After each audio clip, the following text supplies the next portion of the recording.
Welcome, you're watching Hindustan Times. New research has revealed that AI chatbots like ChatGPT, Copilot, Perplexity or Gemini routinely misrepresents news content no matter which language, which territory or AI platform is tested.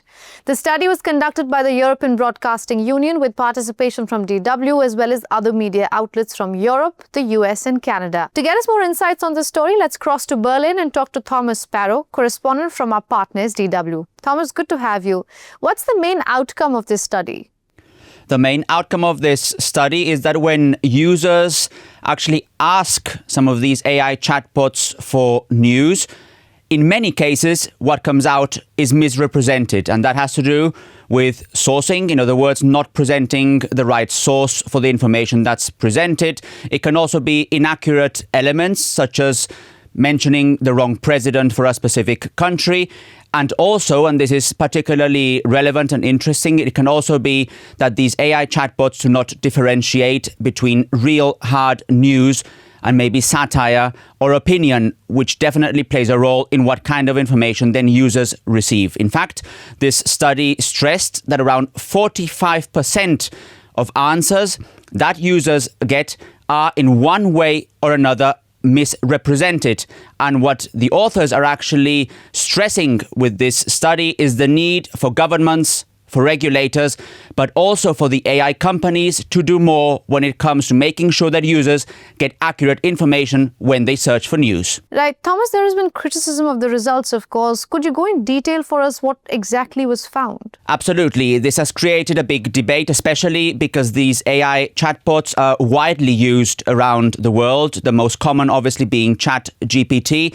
And one of the criticisms that has been leveled when it comes to the results has to do with the fact that you can see it differently. So whereas the authors focus specifically on the problems, on that 45% of inaccurate answers, there are others that are saying that you can say that a majority of answers that users are actually receiving are error-free, and that is a good sign when it comes to these AI chatbots like ChatGPT, Copilot, Gemini or Perplexity. The second element that is being discussed critically is what exactly users search for when they're looking for news. What do they actually prompt?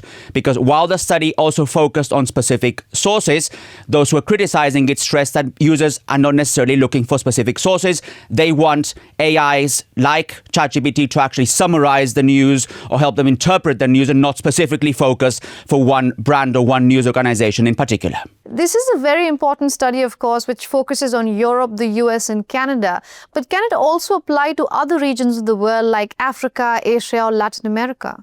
That is actually a very interesting point. The study does highlight that it is also the case for other languages, but there is not necessarily a lot of research beyond this on what impact that may have, let's say, in other regions of the world, Africa, Latin America, Asia. There is certainly another study that was published recently, specifically by the Reuters Institute for the Study of Journalists, and that focused not only on European or English-speaking regions, but also, for example, on Argentina or Japan.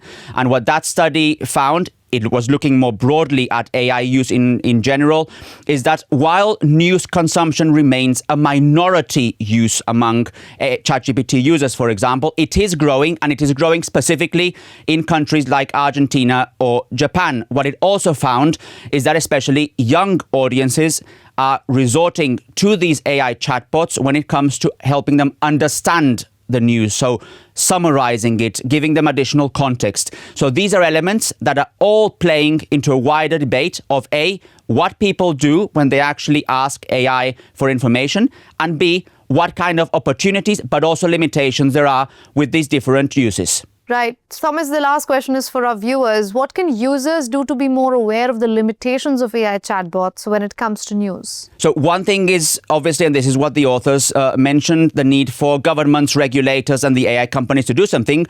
But there's also a specific focus on increasing media literacy and increasing also AI literacy among users. So this basically means that users, on the one hand, are more aware of what kind of information they are receiving and where the limitations might be, but also that they increase their critical thinking when it comes to what they use these AI chatbots for, what the opportunities might be, so what they can get from them, but also what the limitations of each specific chatbot might be. So increasing critical thinking and increasing AI literacy are also very important for different age groups. So not only for young audiences or older audiences, but in general are something that needs to happen in the next few months, in the next few years, to increase the way in which people use AI chatbots in a responsible way. All right, Thomas, thank you so much for all those details from Berlin.